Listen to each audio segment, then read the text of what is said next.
The UK has two problems that you might think cancel each other out: a housing crisis and lots of disused industrial buildings. I've converted old buildings into new homes, and it has been some of the most challenging work I have ever done. If you thought getting permission to build a new house is difficult in the UK, and it is, it's nothing compared to the complexity of turning a commercial building into a residential property. Our planning system and building regulations set requirements that can be impossible to meet, and our construction industry is still figuring out how to modernise old buildings, and I include myself in that. You see, converting is not the same as renovating. Taking an old house and modernising it is relatively simple. It was a house and it will continue to be a house, just better. But converting is when you take a building that is not a dwelling and you turn it into a private residence.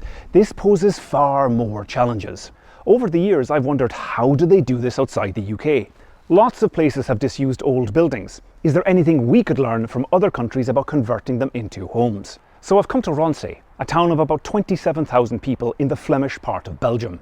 I found this property on Airbnb. It's called Wagenhuys, or Wagenhuys in English, and straight away I knew this place was special. It was originally built to accommodate wagons and the horses that pulled them for the textile mill next door, but the mill closed and the wagon house was abandoned.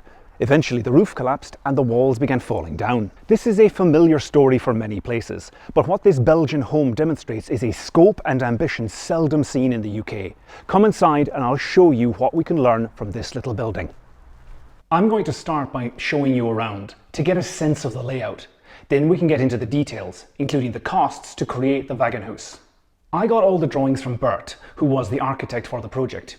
He was very generous and took the time to explain everything to me. Check these out. The building is over 2 floors with a flat on each level. I'm staying on the top floor, which has this elongated layout. The stairs enter this central living area and there are 2 bedrooms, one at either end of the flat. The ground floor is designed to have a flexible layout. It can be a single apartment or it can be a series of independent studios. Designing buildings for future adaptability is a great idea, and I think we should do more of this in the UK. Nobody knows how things will change over time, so a design that can adapt to different uses is more likely to be future-proof. The original building was derelict when development started. The new flats inhabit this fine brick structure, but the developers left this part in its ruined state and created a sheltered garden within the shell. If you watch the channel regularly, you know I'm a fan of intermediate spaces. Areas that are not fully indoors or outdoors.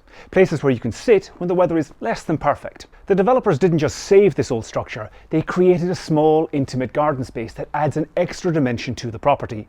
I think this garden transformed the flat into a proper home. The designers also carefully planned soft landscaping around the building. Every plant in these beds is edible, and they come into season at different times of the year. The welcome pack for the flat has an 8-page guide explaining what each plant is and when it can be eaten. I've never seen anything like this before, and I love the idea. Now, I'm filming this in January, so it's not showing the planting in a great light, but these are photos taken during the growing season, and you really get a sense of how the landscaping looks in full bloom.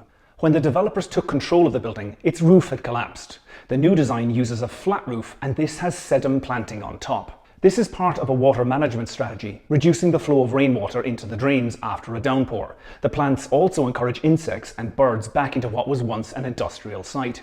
Green roofs like these are rare in the UK. In fact, I got planning permission for my first one just last year. Like the Wagenhuys, I designed it using warm roof construction with the insulation on top of the roof beams. That allows the beams to be exposed internally. Whenever I've done exposed beams on my own projects, I designed them to be chunky and spaced far apart. Here they've gone for narrower beams closer together. I love how the regular pattern contrasts with the natural material in the timber. This structure is designed to be strong to cope with the weight of water in the green roof, but it also supports solar panels, and these help power air source heat pumps. The building uses a wet underfloor heating system, and despite the cold weather today, it's cozy indoors. In fact, there's a special cupboard at the foot of the stairs for shoes because this is a barefoot flat. It's about 5 degrees outside. I have my socks on and this floor feels warm. Solid floors with underfloor heating, when combined with materials like tile or linoleum, can reduce allergies caused by dust. Encouraging the occupants to remove shoes before entering keeps the house clean. But I'm surprised this entire space is heated using only an air source heat pump. Bert, the architect, tells me air source heat pumps are mandatory for new homes in Belgium, and he has been specifying them for around 15 years. Apparently, natural gas heating is on the way out, and it seems they are much further ahead over here than we are in adopting this technology. Of course, heating has to be designed alongside insulation and ventilation, and here too the Wagenhuys is ahead of the UK. This property has an air handling system with heat exchangers. It draws in fresh air from the outside and sucks out stale air from the inside. The clever bit is that the system recycles the heat from the inside air to warm the incoming cold air. I have used these systems on a few projects in the UK, but most homeowners are unaware of them. They can be expensive, they take up space, and they need to be inspected and maintained annually. Filters need to be replaced, and condensation can build up in the pipes. But if designed properly, these systems work really well. The insulation in the walls and roof is made from breathable natural fibres. I found this little hatch, and you can see the material here. I've made whole videos about insulating the inside of a solid wall, and this shows how it's done in practice. The inner surface of the external walls are finished using a clay plaster. This creates a breathable hygroscopic surface that can absorb and release moisture in combination with the breathable insulation. The idea is to control humidity inside the building. The walls have a coarse, porous texture, and the surface is not flat. It undulates slightly and casts small shadows. The only walls that don't have this plaster are in the bathrooms, which makes sense because those rooms produce a lot of moisture that could travel into the wall and lead to interstitial condensation.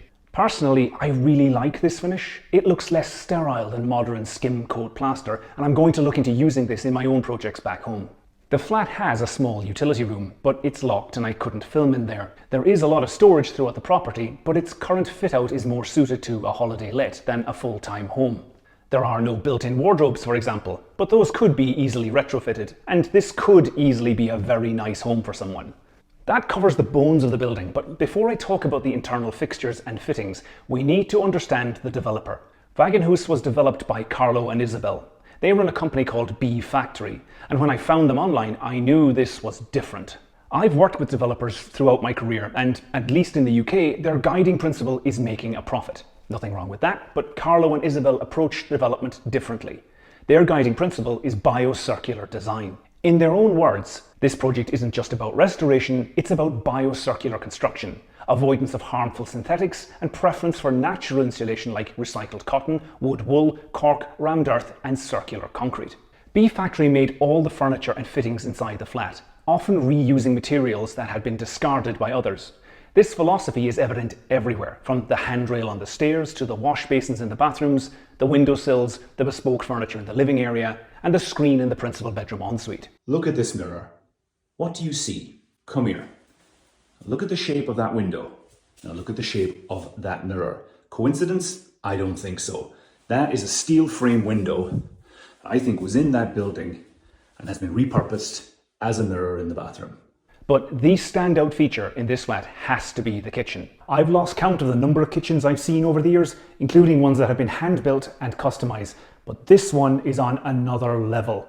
I can see they use some standardized fittings like hinges and metal dowels, but most of these units are hand-built from solid timber, and these cupboard doors are made from very solid aged or distressed wood. The island has these amazing chunky steel frame doors with terracotta brick inlay, and the worktop, I've never seen anything like it. This is a single sheet of 10mm thick steel.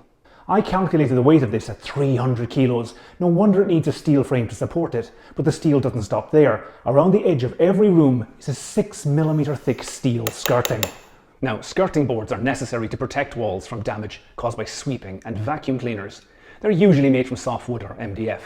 I've even seen aluminium ones in commercial buildings, but I've never seen a steel plate used as skirting before. Then there are the internal doors. These are solid core timber, but they have been faced on each side with a 2mm thick steel plate, and the handles are also made from steel. Everything about this property is highly customized and specified without compromising on quality. B Factory's dedication to biocircular design is evident everywhere in the property, and about now you might be wondering, what did this cost? Carlo and Isabelle were good enough to share the costs with me. The project was finished in 2024, so it would cost much the same to build this today in 2026. For the entire redevelopment of the building, the construction costs were just over 1.1 million euros. That's £970,000 sterling. That doesn't include the purchase cost of the building or the cost of professional fees for the architects, structural engineers, or the application to the local authority. The cost did include the landscaping, interior fit-out, including the kitchen and bespoke furniture, as well as the heating, ventilation, windows, doors, flooring, and everything else to finish both flats. Given the standard of what they've achieved here, I think a £1 million price tag is reasonable. A project like this in the UK would cost the same. What makes the Wagenhuys development even more remarkable is the local property market. In the UK, homeowners and developers will usually set the construction budget in relation to the value of the property. If the local market is red hot, it justifies spending lots of money developing the property. But Ronse is a modest town, and the local property market is very affordable by Belgian standards. If this property were in a similar town in the UK, I find it hard to believe a developer would create anything as high quality as this. Now, you can argue that it's a short-term let, and that it was created to be a showcase for Bee Factory. But even then, you can't escape economic reality, and that makes the investment all the more remarkable. This really is an ambitious project, and I am so glad I found it and can show it to you on the channel. If you are thinking about altering, extending, building or buying a home anywhere in the UK, you can book an online consultation with me on the Real Life Architecture website. There's a link in the description. Another part of this journey that I found fascinating is how they got permission to do the work. The Belgian system operates differently from the UK. We have two separate approvals, planning and building regulations. It is common practice to apply for planning first because the outcome can't be predicted. If anyone tells you they can guarantee getting planning approval in the UK, they're either lying to you or they don't understand how the system works. That said, there are no rules preventing you from applying for building regulations approval first, before getting planning approval. It's just that it costs more to make a building regulations application. In simple terms, there are more drawings required for a building regs design than for a planning application. If you got building regs approval, but then the planners refused your application, you wasted your money on those drawings. So most people wait until after planning has been approved before making that investment. I spoke to a number of architects in Belgium about their system. It turns out they have only one application process that covers everything. They combine the planning function and the building regulations function all in one. That puts a lot of pressure on the architect to get this right, and a lot of risk on the client, who is paying for all the detailed technical and structural design work upfront with no certainty that it will be approved. I've been told that applications for domestic projects can take a year to be approved over here.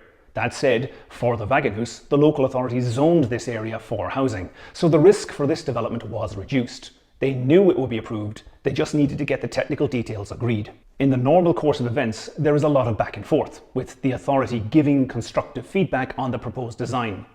Their system then relies on architects to inspect the project during construction to make sure the approved drawings are followed, and the architect has to sign a form declaring this took place. I recently made a video about how the UK government are looking into something like this for us, but it could be years away. We also don't do zoning for housing as they did here. I'm not sure how I feel about the Belgian system combining the planning and building regulations functions into a single application. Maybe their use of zoning removes some of the risk, but if this were introduced in the UK, we would have to do something to increase the certainty that building work could proceed. It's just the details that need to be discussed. I am in favour of having architects more involved in the process, like they do here. The standard of design, specification and workmanship in this property speaks for itself. I've been to Belgium a couple of times and I'm always impressed by the buildings. I've always believed the most sustainable building is the one that already exists. Converting a disused industrial building into a private home saves an old structure from ruin, and it also increases the supply of high-quality, energy-efficient new homes. I think this aesthetic, the slightly uneven walls, the exposed timber beams, the handmade fixtures and fittings, suits the old building it inhabits. The flat avoids the sharp industrial look that so many of our modern homes now have, and I'm so glad that I could feature this on my channel. I love that Bee Factory went all in on this project. It is so different from the vast majority of profit-driven redevelopments in the UK. I don't think you can criticise them for being too ambitious. We need people who are willing to push boundaries and go against the grain. If we didn't have projects like Wagenhuys, nothing would change. If a developer in a small town in Belgium can produce something like this, what is stopping us in the UK? If you want to book a stay here yourself, the property is available on Airbnb and I've put a link in the description. This video is one of a 3-part series I've made about new homes in Europe. There's a link to the series up here. Thank you for watching, and remember, if you need advice about altering, extending, buying or building a home anywhere in the UK, you can book an online consultation with me. There's a link in the description.